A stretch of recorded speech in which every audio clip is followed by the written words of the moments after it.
tight. Ladies and gentlemen, welcome to the Ross Patterson Revolution!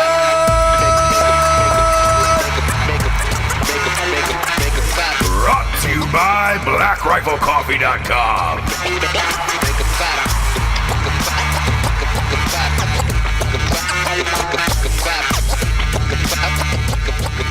Welcome to Ross Patterson Revolution. We got a big show tonight, kids. We got one of my favorites, one of my beef fries. We got an actor named Riley Smith on the show who I guarantee you're going to know as soon as his little face pops up on the screen for the video audience or you hear his voice on the audio, you're going to be like, oh, fuck. That guy's been in a million things. I love that guy. He's great. Yes, he is great. We've been friends for, a very, very long time. And he's one of the good ones. Just one of the good dudes in L.A. that you're always rooting for. And tonight, I thought I'd give him a call and check in with him. He just got a new pilot on Fox called Proven Innocent that starts airing this fall. It's with Kelsey Grammar. Can't get any bigger than that. And the creator is the guy who created Empire. So Danny Strong. So it should be a big show, and I wish him nothing but success. And we're going to hop on a call with him. But first, we got some sponsors who pay for this whole fucking stink wagon to be on the air. And I'm throwing an SCH in stink wagon tonight. Why not? Fuck it.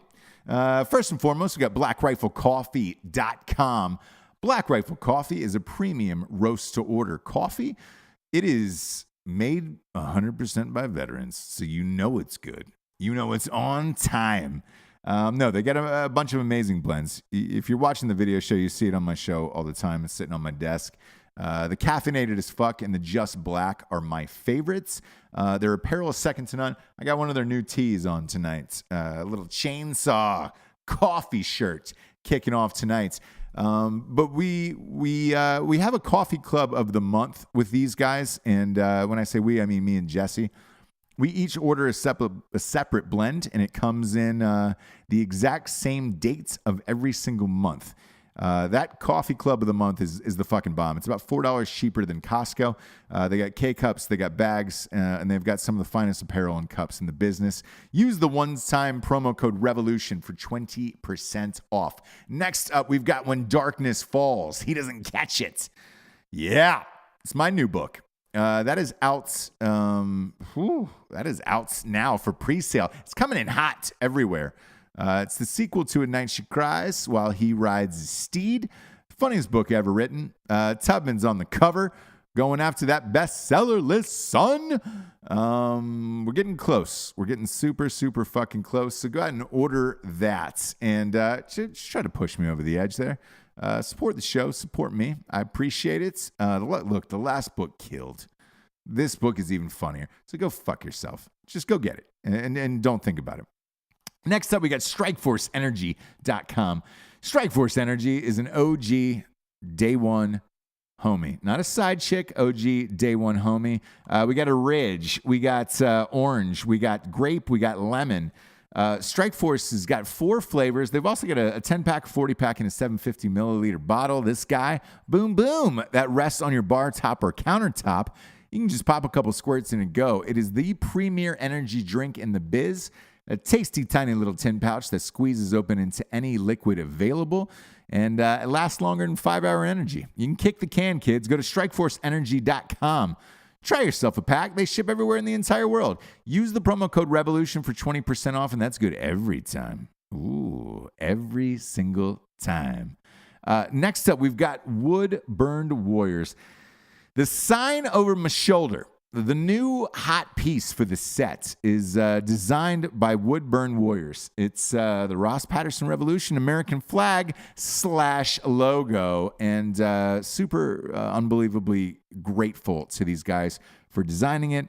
But that's all they do. They make fucking some of the dopest designs and pieces for your house. I'm talking a living room, family room, all of it.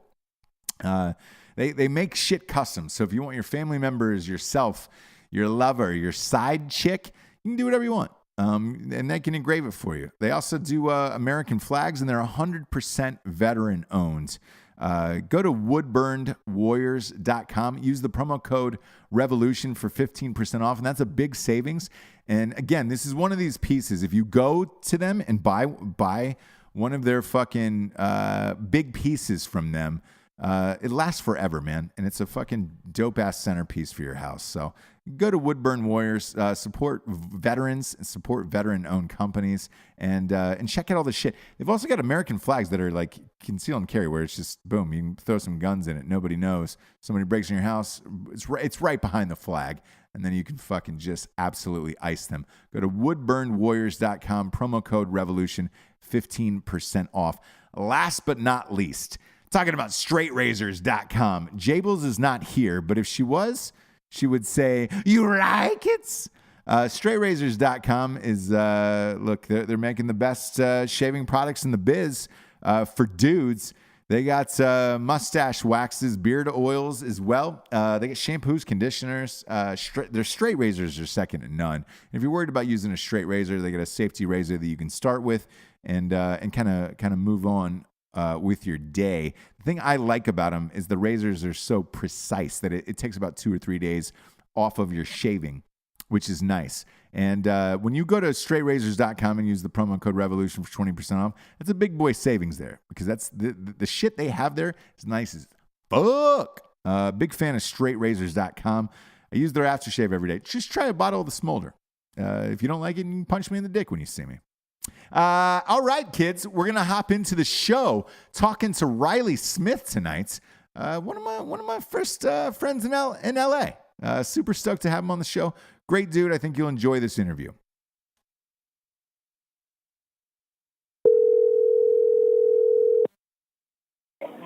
Ross. There he is. Yeah, buddy. Hey, let me call you back in 3 minutes. I'm walking out of a bar, which is exactly where you want me. Ah, perfect. Perfect. Yeah, call me back. I'll call you in 3 minutes. All right, bye, buddy. All right, bye.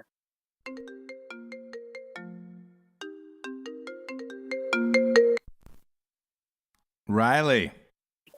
Dude, this would be like Taxi Cab Confessions, except 2018 style. Uber. What bar are you walking out of right now is my question. Laurel Tavern. I don't even think this thing existed when you lived here. It's like Laurel and Ventura, just your little Valley Side pub. Oh, yeah. I know exactly what you're talking about. What were you doing out there tonight? Let's get into that, Riley. Yeah, well, it's a funny story about this. I came here to meet up with a record label guy to talk about some music, and I barely know him. I think I talked to him for 30 minutes on the phone, and we were like, yeah, let's meet up and talk some business. We sit down, and within 10 minutes of trying to talk business, like these cougars sit next to us. This like record kid, like a label guy, he was like so on point. This guy must have been on Adderall or something. Like he was just firing at these girls, and it was working. I mean, they were cougars, so like they were all into it. Sure. And next thing you know, like our whole hour, what was supposed to be a business, drinks ended up being him hitting on cougars, and I walked away with nothing. That's the way that it turns out in LA almost every single night, where it's just like, all right, cool. Hey, we're here for the fucking 10 models, but guess what? We'll settle for the cougars, and then that doesn't end up happening. I think, dude, he's still in there with them. He might get lucky. I had to walk away. I'm in a Pens only situation now. Look, there's a lot of times you just got to throw the cards in and say, you know what, I'm all good tonight. This hand's not going to win it for me, and I got to walk away from the table. Yeah, man, I'm at the place where now, like, unless I'm playing for the Patriots, I'd just rather be a free agent. Yeah, look, you've gone strong. All of us have caved. Back in the day, it was, me, you, Klain.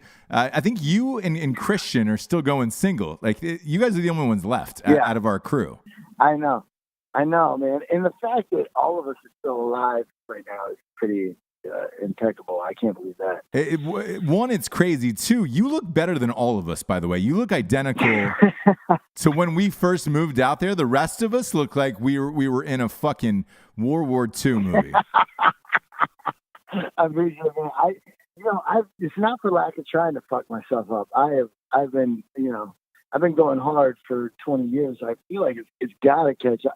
It has caught up to me. I can see it. No, but you're never going to look like a little Backstreet Boy forever. So sooner or later, I feel like I just like did some self-inflicted, because at one point I wasn't aging, and I was like, I need to grow up. Like, no one's hiring me to be a man, and I can't be a boy anymore. And like, what the hell am I? I'm like, and I was in this like middle place, physically. And so I just thought, let me speed up the process, do some drugs and drink a lot of alcohol, smoke some cigarettes, and see what happens. And still it didn't do enough. You know what's weird? It's funny you bring that up, dude. So I was in the same place. I remember doing all these teen movies growing up, and then I got to be 28 years old, and I got this movie called Accepted, which was I remember that. It turned out to be a pretty decent sized teen movie. It was pretty big, but like I remember when they put me and Jonah Hill and Blake Lively together to sign our contracts, and we were at Universal, and I looked at Blake, and she was, I think, just turning 18 years old on her contract. Jonah Hill, I think, was like 22 or 23. I lied on mine, and I wrote down that I was like 24 years old, but literally I was 28, still starring in teen movies, and I was like, yo, I got to fucking change this. Like, I know exactly that spot you were talking about. Like, you're not a boy and you're not a man and nobody knows what to do with you, and you're still kind of doing teen movies. Yeah. And it's a weird spot to be in, isn't it? Oh, dude, that little area of my career killed me for a second, man, because I remember my agents and managers at the time would be like, what are you doing? I'm like, I'm not doing anything different. Like, I'm going in for these auditions. I'm doing the same shit I always did, and they're not buying. Like, I don't know. Like, I don't know what to do. And then, people are trying to like, well, do you need to like take acting class, or do you need to change it up? I'm like, no, I just need to go. I need to grow up. Like, I don't know what to do. Like,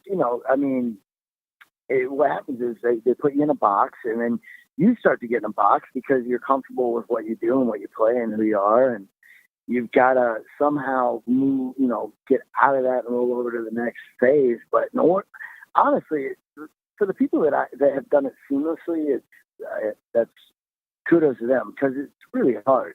And most, as you know, Ross, like a lot of these people, like a lot of people fall off and never see them again. So if you can just like, sustain and somehow flip to the other side, you're lucky. And then it depends on how long it takes. But I mean, for me, I just had to like catch up with my face had to catch up with my age, and then I had to get into a place where people believed it, really. And I don't think I'm not even close to being there yet, but at least I'm on the other side of it. So the good news is I got through it, and nothing traumatic happened. And then at the same time, I kept working somehow. I just kept finding these random roles. Like when I did Frequency 2 years ago, it was, you talk about like a godsend, like this, like that was at that place where I wasn't quite sure. I wasn't quite sure like who I was yet, but then there came this role, and it's the lead role of the CW show where the guy has to be 28 and he has to be 38. And they're like, well, we can just age you up to 38. And I was like, really? I am 38, but that's cool. So I found this role that had to span 10 years, and not a lot of people can do that. So that then, bought me a year of playing that and taking that opportunity to grow up, and then, here we are. But it's like, it's hard. You just got to get to the other side of it, really. Yeah. I mean, for like me personally, I'm so specific that I had to change the game for myself. So, like after Accepted was done, I was just like, fuck this. I've got to start doing my own movies that I write and direct and produce and all that shit. And I made them as weird as possible. I mean, look, you see my Instagram posts and all that shit. And, I've been successful at doing that for the last 10 years. But it's a super strange place where it's like, all right, great. I've got to dramatically change my career. Whereas you, I know what you're talking about being in that rough spot where you're like, man, all right, I'll grow out of this and see what happens. But in the meantime, you found music too in between that. Yep. Yeah. Well, I was always doing the music to keep myself sane and out of trouble. I mean, it was either go out to the bars with you guys and, we did plenty of that. And then at some point back when we were hanging out in the early 2000s, I had like an 8-track recorder, and I'll never forget, I remember my house was always a party house. Everyone would come back there. Always, every single night. Every single night. And it'd end up with like Clayton and Kane, like wrestling in my front yard. And it was just always something, but I would always end up disappearing up to my office. I had a little office upstairs, and I would like make music on my 8-track recorder, and it sucked, but I just loved it. And I would go to all the Kane shows at the Viper Room and everywhere he's playing, and like just wait for him to call us on stage to sing the last song with him. And I knew I was like, I always want to do this, but I just didn't have the balls or the resources to do it, I guess. But finally it all started to come together, and the opportunities opened themselves up, and then now that's my stick. Like, I'm acting, I act, and then when I'm on hiatus, I just am like buried in music, and that keeps me out of trouble. It keeps me sane, and now it's kind of become like a thing. So that's cool. Yeah, and the wild thing about it to me is like, to me and the rest of our friends, like, you've always been that one consistent, steady working actor. Kane has been kissed by Jesus, where he's been on series for the last 20 years that have gone magically. Every series goes like 8 years for that guy. And look, he's one of my best friends and I love him, but that doesn't happen to anybody. I have another buddy, Steve Howie, who's the same way, who went from Reba to Shameless. And it's just like, dude, I can't even imagine what your residual checks are like. You, on the other hand, you seem to get a series once every 2 years that gets canceled after like 8-10 episodes, but you're consistently working, and you have been for a very, very long time, which, look, speaks to you as an actor, but not a lot of people can fucking do that. Yeah. It's funny you mentioned Steve Howie. So this all will tie together. Follow me here. So yeah, you're right. Yeah. I'm always like the guy who's somehow, I think I've had more failed pilots than George Clooney. I think I've had worse luck with shows that can't get past a year than anybody. And it's almost like it becomes a joke. They're like, how many, like it did with the pilots. At one point, I think I was 0 for 12. And everyone's like, how can you not get a pilot picked up? I'm like, it's almost impossible at this point. Like everyone, like I'm at Ashton Kutcher had his first pilot picked up, and Kane never had a failed pilot. And everybody I know is usually had a pilot go after 1 or 2. And here I am like 12 deep, and I haven't had one. But I'm getting them. Like, I'm in the game. And then even when the pilots don't go, they put me on a show as a reoccurring. And so I kept working. So I never got upset at the failure, because I was always like, the joke's kind of on everybody else, because I'm still getting all the shit, I'm like, well, you're not getting pilots. I mean, I'm still getting a pilot even if it fails, but maybe I should laugh at myself, but at the same time, it always ended up working out. But then I look at the stuff where I almost got things, and this is what people don't ever know. Like, speaking of Howie, I tested against him for the Reba pilot. It was between me and him for that role. What's funny? That was one of my first auditions in LA. So when he was on the show a few weeks ago, and I told him, and I was like, yo, I was up for that. I didn't test for it like you guys did. You guys were down to the final 2. I was close. I would say like, top 5. And then they always narrow it down to 2 for the test. But I remember thinking to myself at the time, and I told Howie this, I was like, dude, it's Reba. Like, how long is that show going to go for? 8 seasons later, it's like, oh, okay, great. You can retire off of fucking Reba. Yeah, dude. And that was the thing. Like, and you would have been way better off than me to test for that shit. I had no business. At that particular year, I had a deal with Warner Brothers where basically they had bought me on a holding deal, and they had to pay me, and so they had to give me a pilot. And they had tested me at that one particular week. I think I tested for like 4, out of 5 days of the week, I tested 4 times. Like, I went in almost every day for a different role, and they kept trying to make like this like round thing fit in the square hole. And every time I go in, it was a different role. in a different show, but it was the same executives. And so it was hard for them to take me serious because every day they'd see me as a different guy. And so when it got time for Reba, that was like, I think like the Friday of that week. It was the last one. And I didn't give a shit. I was like, I'm not even a comedy guy. So I have to do something that will make them laugh. And I remember that there was a bathroom in, at that time it was Catherine Letterly, who was the head of the Warner Brothers casting. It was her office where they did the studio test. I knew there was a bathroom in the office. So I was like, I'm going to try to make them laugh right off the bat, because I'm not funny. They already seen me for 4 dramas in a row in the last 4 days. Let me try to make them laugh. So I walk in, and they're like, this is Riley Smith for the role or whatever. And I go, hey, excuse me, guys. I really need to take a pee. And I walked into the bathroom, shut the door, didn't have to go to the bathroom. And then I looked at myself in the mirror, and I was like, what the fuck are you doing, dude? So now I'm like, just commit, go with it. So I flush the toilet, I unzip my pants, I fake wash my hands, and then I walk out of the bathroom, zipping my pants back off, put my belts on, and I'm like, all right, I'm ready to go now. And it was like crickets, no one laughed. Everyone stared at me. And then I'm like, well, my fake joke didn't work. Like these jokes aren't going to work. And then obviously the rest is history. I didn't get it. Yeah, I mean, that's the worst, isn't it? When you have like a bit in your mind and then you go into the casting office and you're just like, and it falls flat and everybody's just, I mean, literally staring at you like you have a dick growing out of your forehead and you're like, God damn it. I mean, that was literally like 15 years ago. Had I known what I know now, it's like if you got to go into a screen test using gimmicks and props, you're fucked. Yeah. You shouldn't even be there to begin with. And I didn't know that then. I know that now. But, I gave it my all.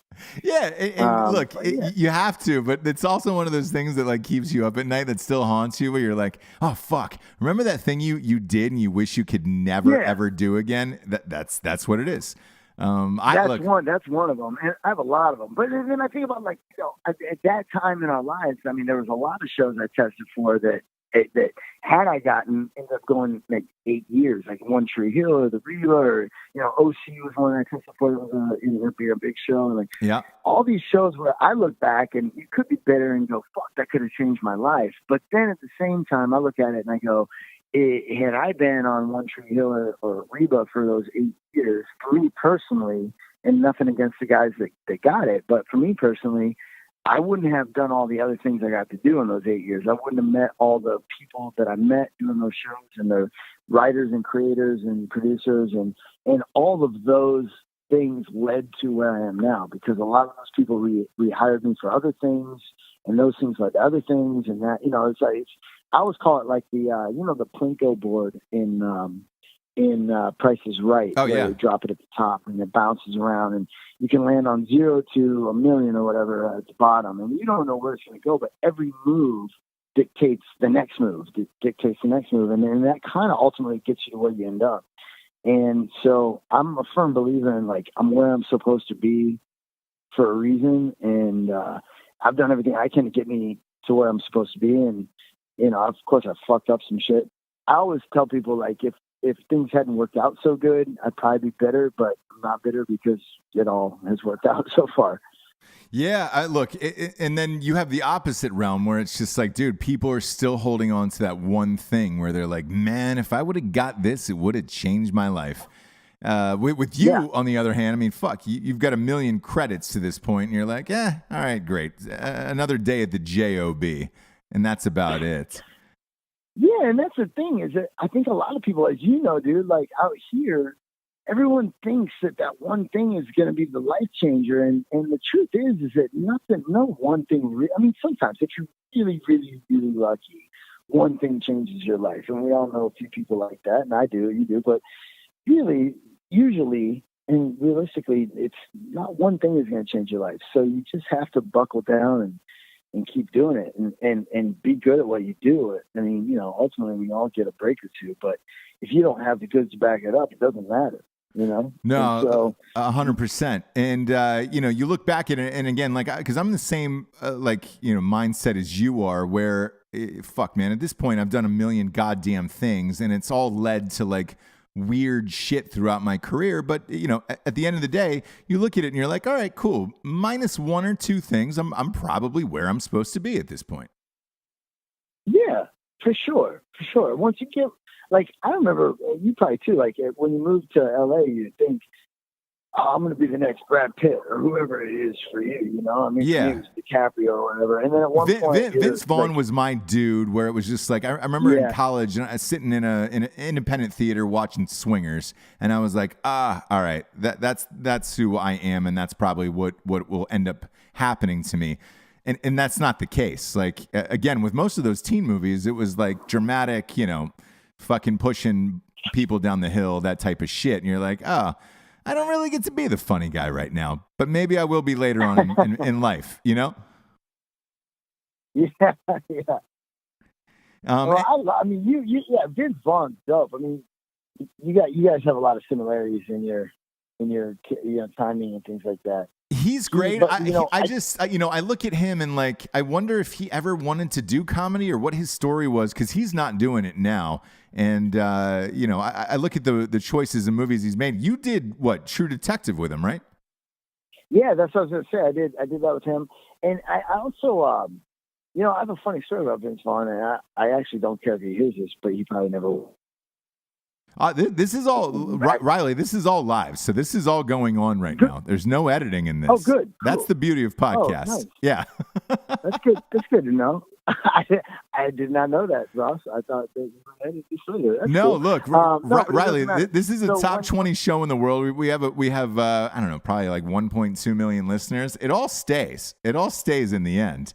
Unless somebody really goes off the goddamn rails where you're just like, I'm going to save that person. But yeah. So far, I've just been honest. Well, this is a true story, and it doesn't even matter. He wouldn't remember it, and so we can talk about it if he wants to. But one time, this is back when you and I were hanging out, like in our 20s. We went to a club on Cahuenga, I forget what it's called, and I'll never forget. I had this like mesh trucker hat, which was the style back then, and it was a Iowa mesh, like concrete trucker hat that my grandfather had worn every day at work. His sweat rings were inside of it. And I went into that club that night, and Joey Lord, we were sitting at a table with Joey Lord Adams, who was best friends with Vince Vaughn. They were there, and everybody's like at the table, and you're feeling cool, and you're probably sitting on the back of the table at the club. You know, you sit on the back of the seats and all that. Oh bullshit. yeah. And I just remember Joey Lord Adams was like, "I really like your hat. Can I wear it?" And I'm like, "Oh man," I'm like, Chasing Amy's like my jam, and yeah, I'm gonna give you my hat. So I let her wear it. And then at the end of the night, I go to get it back because the club, the night's over, the club's closed, and I'm like, "Hey, can I get my hat?" And she was like, "No, I want to keep it." And I was like, "No, but it's my grandfather's. I need to get that back." And then Vince steps up and like shoves me, and he's like, "That's her hat, bro. Get the fuck away from her." And I was like, "No, dude. Honestly, it's my grandpa. I'm trying to explain how important it is." And dude wanted to like throw down, and he's huge. Like he's a big guy. I'm not. Yeah, he's 6'5". Yeah, he's 6'5". Yeah, I'm not trying to fight Vince Vaughn. And like, dude, just like straight up, like was like, "That's her hat now." And I had to I lost that hat forever. It was my grandfather's hat with his sweat rings in it. And on some stupid club night, Joey Lauren Adams walked out with it because Vince Vaughn threatened to beat me up. That was the end of it. I mean, if he heard this, he would feel like an asshole, and he should. And and by the way, we're all young and dumb, and everyone's probably drunk, so whatever, shit happens. But that's my Vince Vaughn story. So when I did True Detective with him, I was like, am I going to tell him this? Am I going to? Tell me you told him. Tell me you told him that fucking story. No, because I never really worked with him. I only worked with Rachel McAdams, so I never. Which, by the way, I got the better end of that deal anyway from when we worked with Rachel McAdams. But no, I never told Vince the story. So hopefully somebody passes this on to him and he feels like a jerk. That's funny, man. I had a few run-ins with Vince Vaughn, most of them in a positive fashion.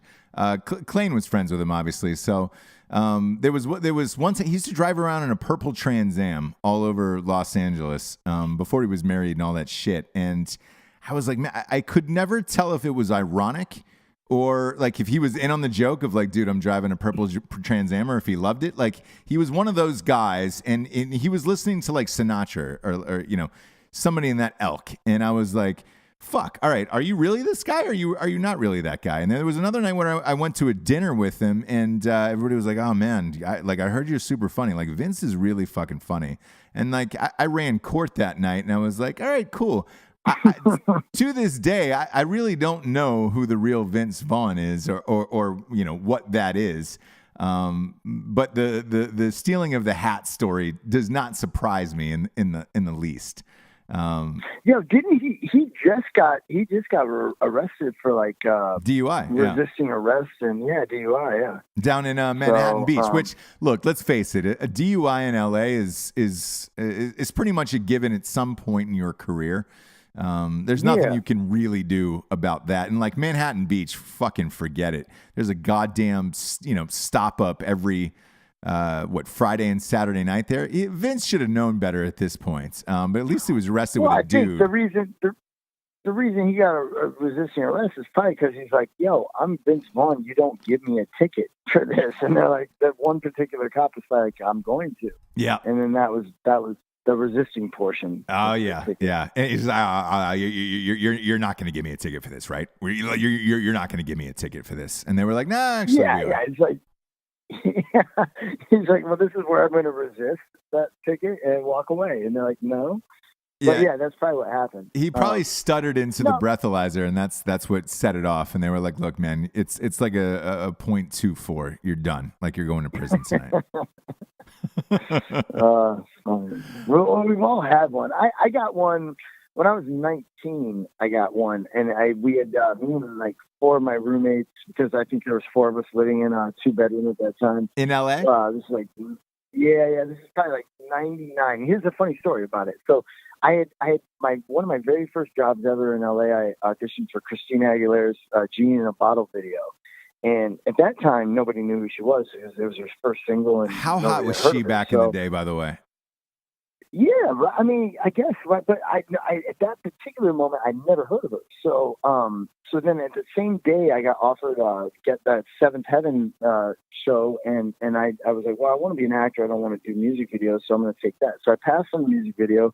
Cut to like 8 months later, me and my 4 roommates, we sneak into the Clive Davis after Grammy party, like using some bullshit names, because back then it was just like here was the deal. You probably pulled this trick too, but they, you used to have a couple different entrances, and they would both have the list on like a big tab in front of them. So when you go to one door and you'd sneak a glimpse at the list, and just whatever names you could catch, you remember one. That was our goal. Like, you just see names, catch them, and then you say your name, and they go, no, you're not on the list. Oh, okay, cool. Then you go to the other entrance, and you use the names you saw on the list from the other entrance. Sure. So we used some bullshit names, got in, we're drinking, and all of a sudden that night, Christina won like every Grammy. That was her big breakout. And she's walking into the Clive Davis party, and she walks right up to me, and all my friends are like, fuck, this girl's walking right up to me. I'm like, I know, I don't know what's going on. And then she's like, you're supposed to do my music video. And I was like, oh, yeah. So we ended up going and sitting at a table and drinking with her all night, which was I think I was like 21 years old at that point. That was a highlight of my life. And so on the drive home, we're wasted, and I'm excited. Like, I'm gonna go hook up and have a date with Christina. And then boom, all of a sudden there's like lights behind me, one exit from my house. And it only got worse because then my roommate, who was in the car wasted, starts yelling at the cop, like, you can't arrest him. He's got to work on a TV show tomorrow, which was Freaks and Geeks. And so I did have like a 6 a.m. call the next morning, and they're like, oh. So I end up, they arrest me, and I only do a .08. So I end up getting it dropped down to like a wet reckless, which got me out of a lot of trouble, and I still lived in Canada, and that's a whole other thing. But anyway, so I went to jail and was late to work on Freaks and Geeks the next day, and then was on the cover of USA Today. It's the Freaks and Geeks actor arrested, and that was before it was even cool to be arrested. No fucking way. There was TMZ. Like, my parents wanted to disown me. And I'll never forget John Apatow walking up to me, and I thought I was going to get fired. And all he said, he goes, are you okay? And I was like, yeah, I'm okay. I'm still on the show. He's like, yeah. But it dropped it down to a wet reckless, and that was the best thing that ever happened to me, because I never drank and drove again. I've been like firm against that. And it was hard for a while. Like, before Uber, it was really hard to stick to your guns and not drink and drive, because cabs in LA suck.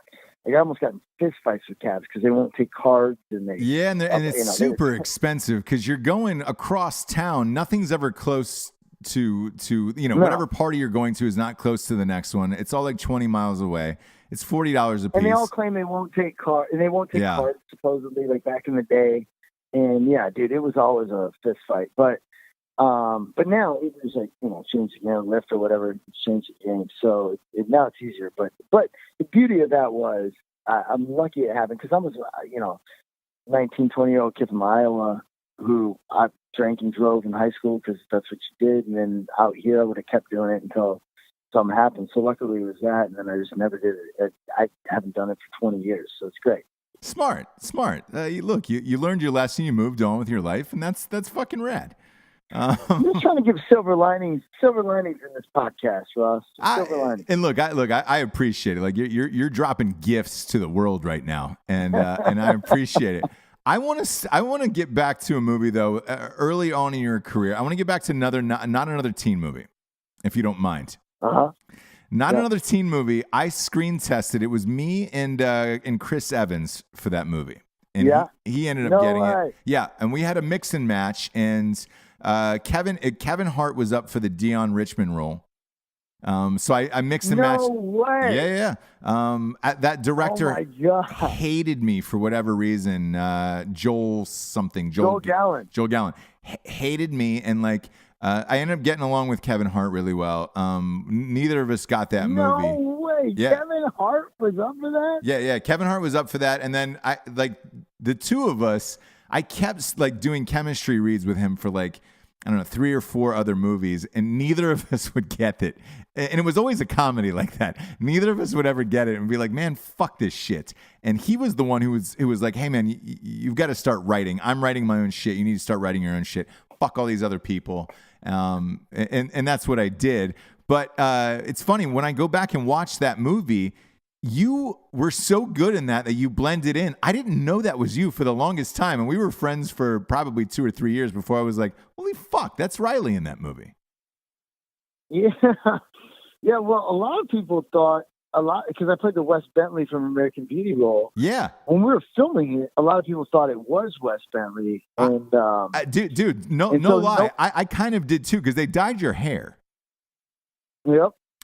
And when I saw it, I was like, God damn. And everybody who was with me was like, man, that fucking kid, like they really got Wes Bentley in this thing. And I was like, man, I don't think that's him. And then I was like, holy shit, that's fucking Riley. What was that like? Because another buddy of mine was in that movie. I'm friends with Dion Richmond. I've done a couple movies with him since. There was another guy named Kyle who was in that movie. That was one of those movies that stuck with people for a long time, and they fucking love Not Another Teen Movie. Yeah, dude. That will, I think, always be like some sort of cult like thing with people. And it's funny, I still have in my office, I have a few of my posters up on the wall, like you do, like if you're vain, like we all are.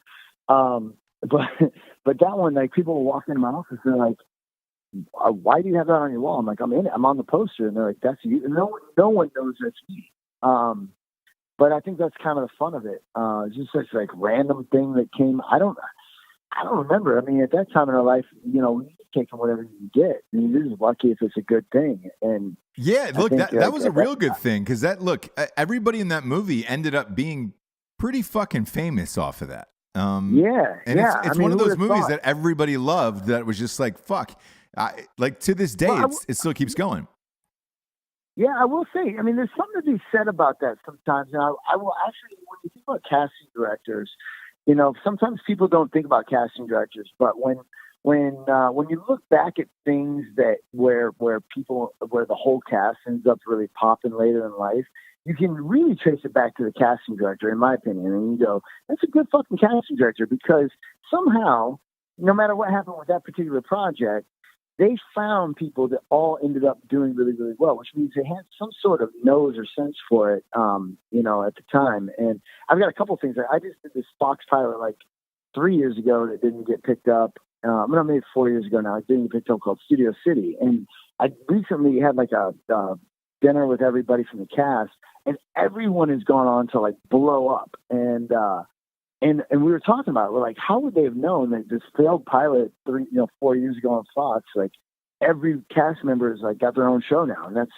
it's impeccable that they do that. It's the same with Teen Movie, where you're right. Like everybody in that show was pretty much unknown at that point, and then all ended up, having a good career. And it's like something has to be said for and that one was Joseph Middleton, who's a big, great casting director in L.A.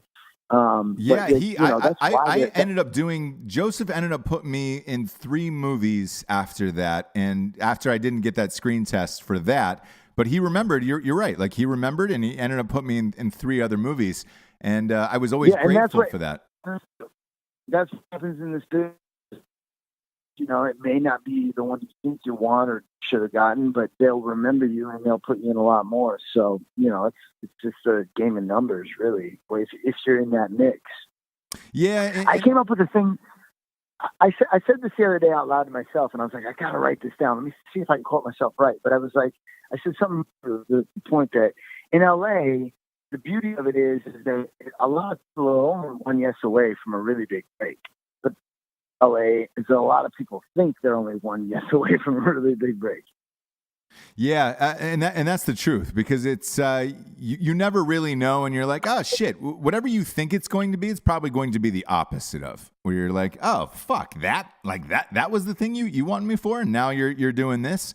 I mean, shit, I remember doing I did this small independent movie. I mean, super tiny. We're talking like, probably $250,000 budget, maybe 5 or 6 years ago, with a guy named Eric Amadio. And then I'm watching a show called Snowfall on FX, and he created it and produces it. And I'm like, what the fuck? Like, this was a mockumentary comedy, nowhere near close to an 80s, crack cocaine drama for FX. And you really don't ever know at the end of the day. You just got to put in as much experience and, hard work as you can. And then, some of these people wash out and ended up being good, and they remembered you, and they're like, yo, why don't you come and do this? That'd be fucking dope. Yeah, that's true. And it can be something completely opposite. You never know. Yeah, you really don't. Is there anything in your career that you look back on and you're like, man, I really wish I would have gotten that. That could have changed my life. No, fuck. I mean, hindsight's 2020. I mean, there's a lot of those things that I mentioned that I'm glad I didn't get. Had I gotten them, maybe it would have worked out differently for me. I mean, I don't know, not really. If I have to give an honest answer, no. I'm perfectly content with the way everything has worked out, and it's worked out for me personally on my journey the way it's supposed to.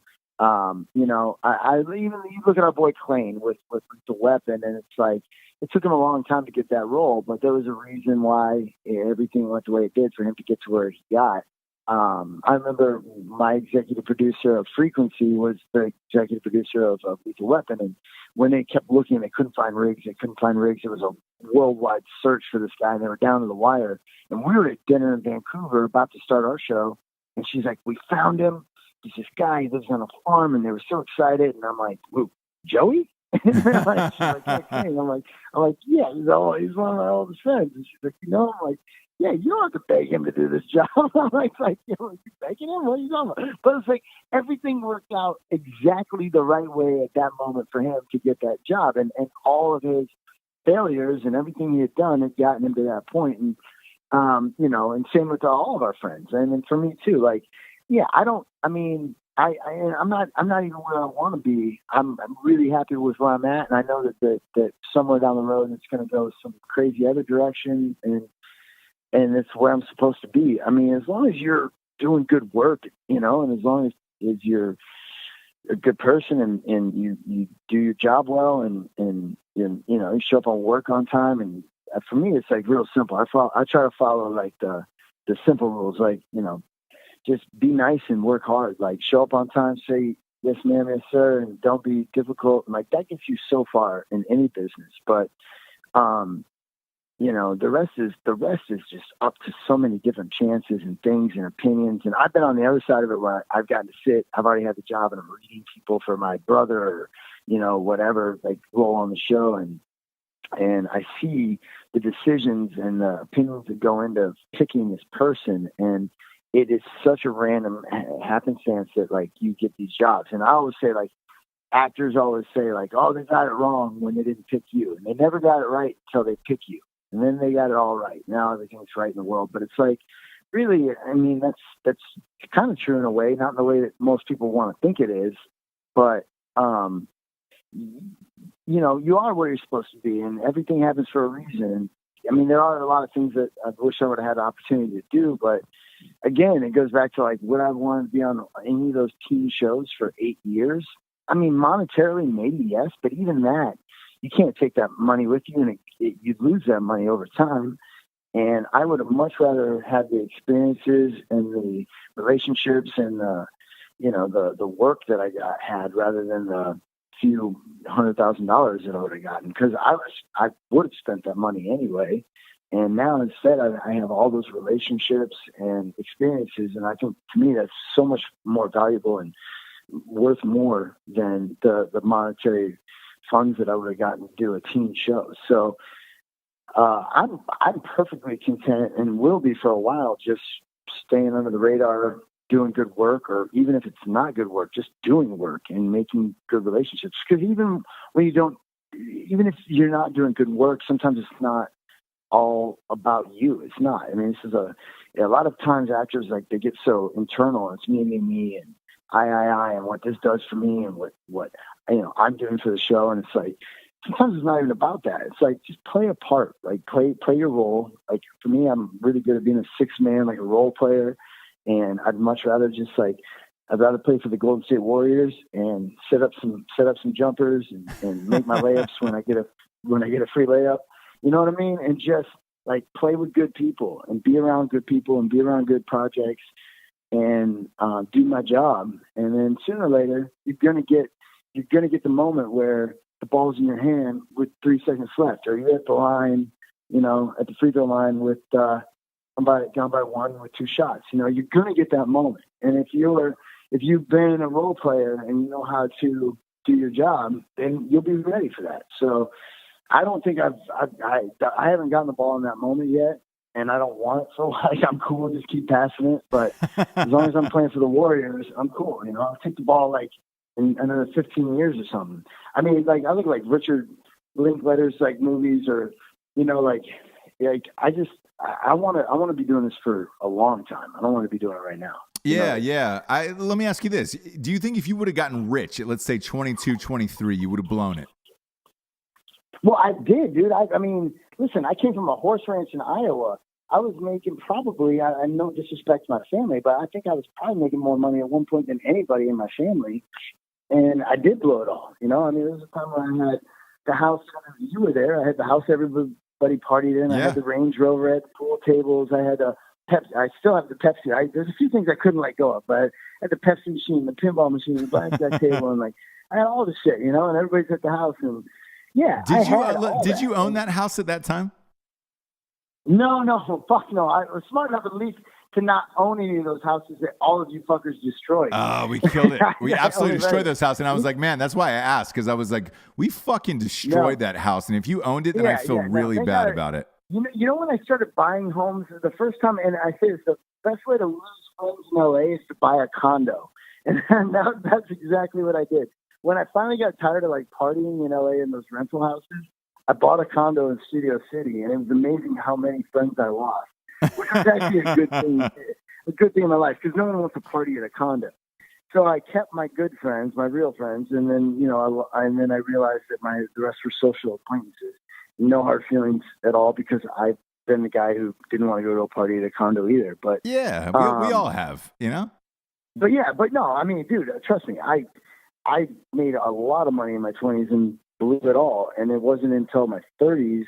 After sometimes different people have different experiences, but for me, I had come from nothing and made a lot and lost it, and so I needed that to realize what I had and how to not do that again. And all those are experiences that made me realize what I would do differently if I had a second chance. And thank God I got a second chance, and it really didn't have to affect the first chance. I kind of rolled it right over into the second one. But, yeah. No, you've done well. Like, if I'm looking back on it, like, I still regret the Chris Evans thing, where it's like, Jesus Christ, man, I could be Captain America today.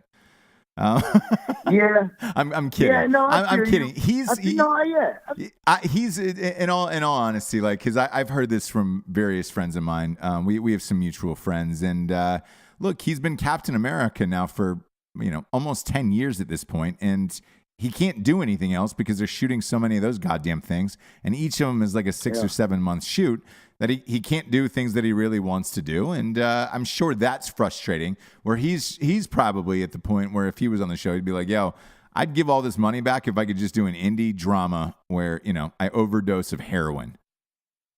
Yeah. Little known fact, and I don't think he'd be mad if I said this, but he and I did a Fox failed pilot together as well. I mean, all these come back to me in my failed pilots, but look, I'm 0 for 5 myself, Riley. So I can't, dude. I've never gotten one of those motherfuckers on the air. So we're in the same. I did. I'm not the only one. We did one. I think it was like 2003 or 4. We did one for Fox, and the spinoff of Witches of Eastwick, the Cher movie, and Michelle Pfeiffer. Yeah. I remember that. I think I auditioned for that as well. Yeah. Yeah.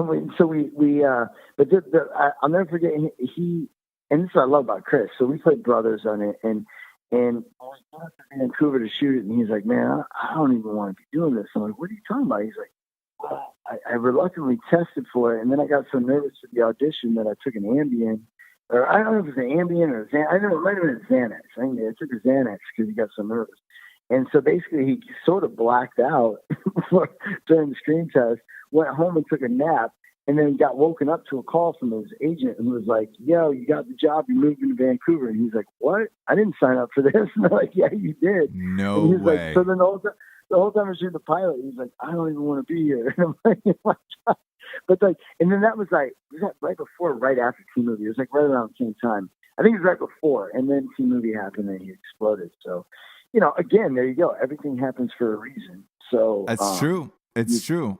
Yeah. What's your dream role? Is there anything out there where you're like, man, if I could play X in a biopic, who would be your ultimate end all be all? Is it a musician?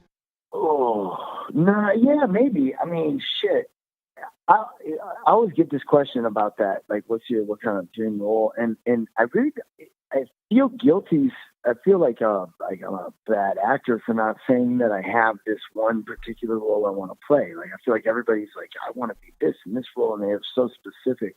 And then I'm like, am I not dedicated, or am I a bad actor because I don't have that? But then if I think about the reverse of that, really, I don't have that because I want to do this forever, and I feel like even though I've been doing this 20 years, a lot of that was in my teens where I was just cutting my teeth, getting by, taking jobs, figuring out who I am. I'm still figuring out who I am. I'm really emotionally, mentally, as a 40-year-old man, trying to figure out who I am. So, and as much as people want to say they're an actor and not a person, really, they bleed together, and you've got to figure out who you are as a human being before you can portray any other human being. And so I'm still going through that journey with myself, and so I don't have one particular thing I want to play. I want to play a lot of things, and I want to do this forever. So I hope that I never have, like, I hope I never get that one thing and be like, that's it, I did it. Like, I want to do I want to do a lot of things. And I think the more I grow as a human being, the more I'll figure out that there's more that I want to do and explore.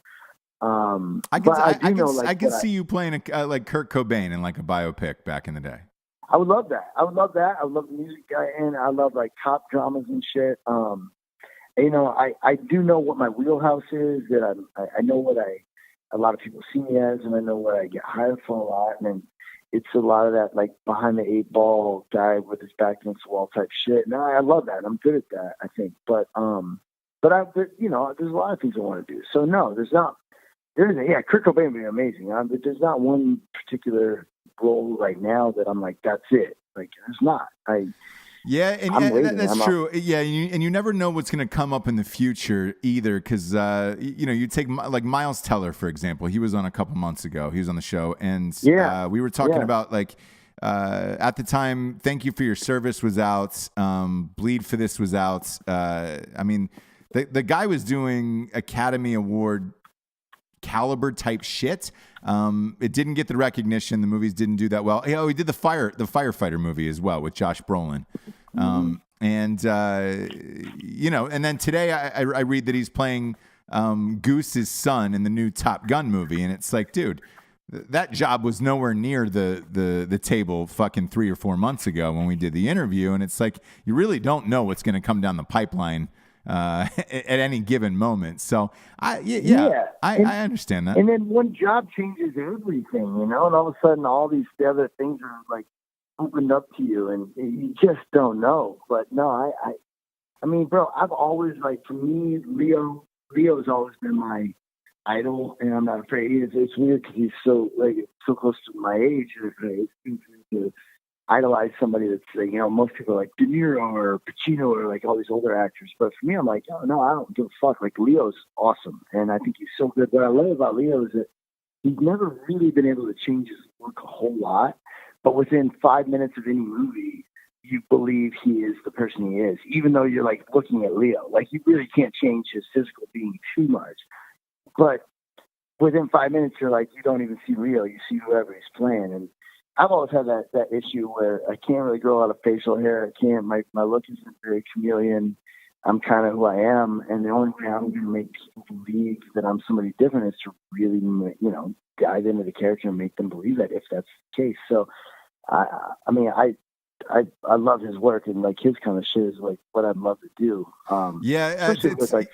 He's had the dream career to me, where it's just I just saw a picture. He's doing the new Tarantino movie with Brad Pitt, and you're just like, God damn it, man. that looks so dope. I know. That guy just continues to churn out amazing roles, one right after another, and you're like, fuck, man. How does your life get any better than this? It's amazing. I feel like for me, I'm slowly morphing into Josh Brolin. I feel like, I started off as Goonies Josh Brolin, and later on in like I'm slowly just morphing into an older Josh Brolin. So yeah. I love it, dude. Hey, by the way, I have to come visit you in Wilmington. That is one of my favorite cities in the world. Like, I love Wilmington. I filmed out there a few times. I don't think you were there when I was there, but randomly, my very first day there, I was on the beach and out of Wrightsville, and Kenny Powers, what's his name? Kenny Powers. Who's that? I'm sorry. The guy who plays Kenny Powers. What's his name? Danny McBride. Absolutely, yeah. Danny McBride is here all the time. He used to live here for a while. Yeah. Yeah, he was like, he and his family and all their friends were like sitting on the beach, and I'm like, holy shit. So we started talking. He was super cool, man. We started talking, and I love that town. That town is awesome, man. That's a great town. It's the best. It was one of those things where I got married and my wife was pregnant, and I kind of very similar to Clayne as well, where I looked at her and I just said, look, my best friend and producing partner for all of these movies, he had at that point 2 or 3 kids, and I watched what he was going through trying to raise kids in Los Angeles. And I looked at my wife and I was like, man, we should move out of Los Angeles. I can commute. I luckily, knock on wood, I'm fortunate. Like I direct, write, produce, and star in one movie a year, essentially. And I have, every year for the last 9 years out of my company.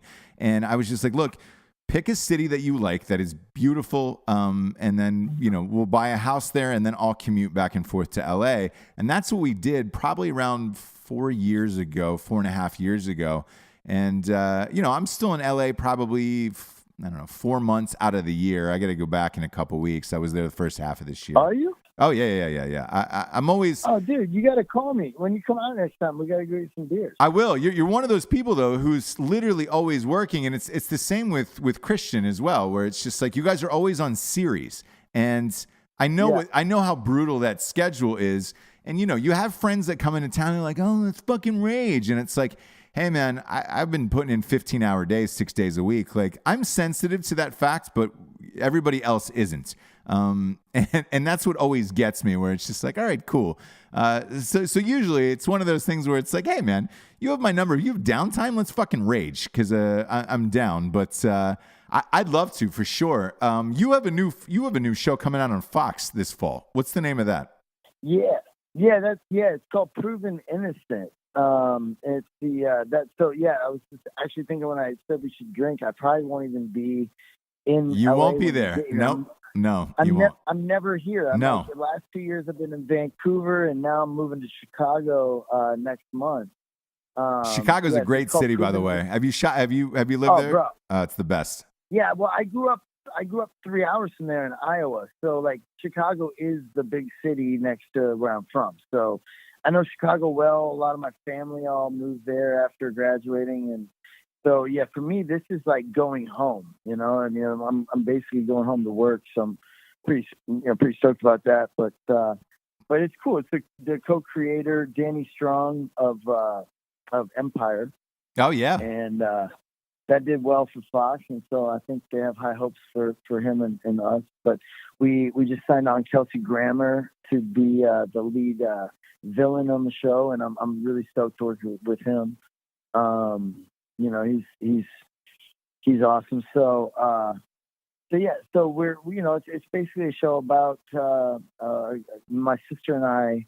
On the show, we get convicted of murder 20 years ago. We're in high school, but Kelsey Grammer's character puts us in jail, and then we finally get found not innocent, but they don't have enough to keep us in jail for guilt, and so my sister starts a kind of pulls together a ragtag group of people to become lawyers for an innocence project to defend wrongfully accused victims. And my character kind of shows the flip side of what happens when you get out of jail after 10 years, which is you can't get a job. No one in town wants you to be there. They all hate you and think you're a murderer. And really, that's the reality of it. She becomes a successful lawyer, and my life sucks. And then I go to work for the firm kind of under the table because I can't get a job. And then I don't know when it's going to be now in the season, but at some point, Kelsey's character is going to come back after us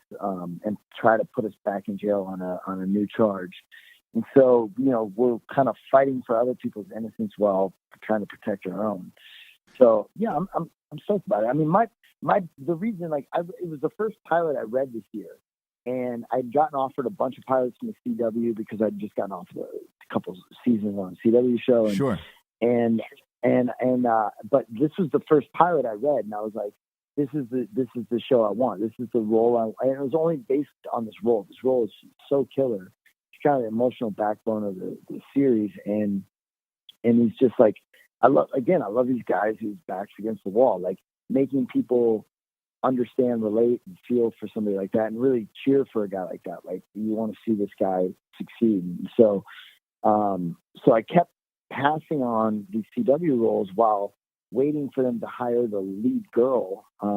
Rochelle Lefebvre ended up getting it, but it took like a month. They had like a worldwide search and couldn't find the girl. And meanwhile, I have to look like the sister, so they can't hire me until they hire the sister. And so in the meantime, I'm passing on other projects and going crazy. And I went to Nashville, recorded some music, and just got out. I called my manager. I was like, I can't take this. I'm going to Nashville. Call me if they find the girl that looks like me. If not, I'm not doing a pilot. And I've done, as you know, we just talked about, I've done a pilot every year, but I was like, I don't have shit to prove. I don't need to do a pilot. Like, if I don't do one this year, it's not the end of the world. I want this one, and if it doesn't work out, I'm not doing one. And I went to Nashville. I was there like 2 weeks. I started to get kind of worried, actually. I was like, God, are they going to find this girl? And then on a Friday, they called me and said, they found a girl. She looks like you. Get on a plane back to LA. I think you might have to screen test because it's Fox, and I hadn't worked for Fox in a couple of years. I was like, all right, cool. I'll test. I don't care. And my agent's like, you're not testing. I was like, I'll test. And I got on the first flight out. And by the time I landed in LA, they had offered me the role, and I was on a flight to Chicago that night. So then the rest was history. That's crazy, man. The cool thing about that is it's timely. All of those documentaries on Netflix about murder, making a murder, staircase, all that shit, like that's essentially what this sounds like, where you're going back in time and trying to figure out this crime, and then somebody's trying to put you back in jail. So fuck, man, with that pedigree of Danny Strong from Empire and all that shit, you might have a good shot at this one, Riley. This could be the one. I keep saying, one of these this has got to go more than a year. You know, I mean, here's the thing. Like, as long as everything is getting better and better. And I remember it was a joke. Like, you know, at first you're like, you get a pilot that doesn't go, and then after like 10 don't go, you're like, one of them's got to go. And then finally, I started getting pilots that went. Took me a little longer than most. And then I'm like, all right, cool. Now they're going, but they're only lasting a year. And so then now the joke is one of them's got to last longer. So, I mean, the trend is still moving forward. So now it's just I got to get one to go longer than a year. And then whenever that ends, then the joke will be, can I get one to go longer than 3 years? You know? Exactly. Sooner or later, we'll all be Ashton Kutcher and just have shows that go for 15 years. 15 years. Or you get so successful, you're like Danny McBride, where you're like, hey, man, I'm only doing shows that only go 2 years, and I'm ending it because I want to, which is what he's doing right now. So, Riley, where can everybody find you on social media? My Instagram is Riley Smith Official. I'm cue everybody's laughs right now. By the time I refused to get social media 2 years ago, CW made me get it. Bro, we're all in the same boat, man, with that. Like all of us, because like, you know, when you start off, and I've told the audience this a million times, like when we started, they were like, dude, keep your private life private. Don't put anything out in the public. And then, you know, fucking 2012, 13, all of a sudden it was put everything you do on social media, everything. Yeah. I fought it forever. So by the time I got Instagram, there was a million Riley Smith, so I had to go with the stupid Riley Smith Official handle. Same, man. Mine was gone, so I had to go by a character name from like one of my last movies. Yeah, but yeah. No, but I like it. That's good. Yeah. What about Twitter and Facebook and all that stuff? You got fan page? Twitter, I actually got my name. Twitter's just Riley Smith, at Riley Smith. And Facebook, I don't even know. You'd have to ask our parents. I don't even know who uses Facebook anymore. I haven't logged on to Facebook in like 5 years. Hey, congratulations, man. I wish I didn't have to. If I could go dark on social media forever, it'd be fucking amazing. But in this day and age, you can't. You can't. No. Well, dude, I appreciate it, you being on the show. Fuck, man, we've been friends forever. I wish you nothing but continued success. You've always been one of my favorites, man, and I'm glad you continue to keep working, dude. You're awesome. Dude, thank you, man. I'm so happy for you too, man. And I follow you and like all your shit and comment on it, and like that is, as much as we hate social media, and I sound old as fuck saying this, I do love that it allows us to stay in touch in that weird realm that we're not used to. But it is a real thing, and it's cool that I get to still, watch and listen and see all the shit you're doing. So, regardless of if I'm in LA or not, next time you come here, at least check in and see if I'm here. Because if you're not, I'm going to punch in the balls. We need to have a drink. I will for sure, as always. Again, like, dude, whenever your friends are working and all that shit, you're like, I don't want to bother him. I know he's doing great. I can see him every day. And you're right. That is the one thing I love about social media, where it's like, I don't feel like I've missed you for fucking 15 years. Like, I feel like I see you every day, and I'm like, great, fucking A, awesome. This is awesome. Well, dude, again, thank you so much for being on the show, dude. I love you, and continued success, my man.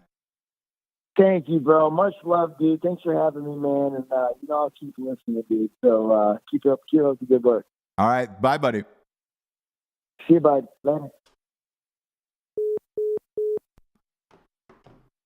That was Riley Smith. Great actor, talented dude. He's one of those guys, again, if you look him up on IMDb, you're going to see a million credits. You're going to be like, fuck, I know that guy. I know that guy. He was in that? Yeah, he was. Oh, he was in that as well. He was also in like New York Minute with the Olsen twins. Like, really going back. The talented dude. Hopefully the show goes, because God knows he deserves it. There's always those people when you're up against or acting with or you're best friends with in Hollywood, where they get a million shows and they never stick. You hope this one sticks, and I hope he's richer than Jesus and it goes on forever and ever. But love the dude, and super stoked he was on the show. Thanks for tuning in, kids. This was a fun one. Late night. We went real late tonight. Live from Los Angeles. Riley Smith was. And I'm Ross Patterson. This is The Revolution. Good night, everyone.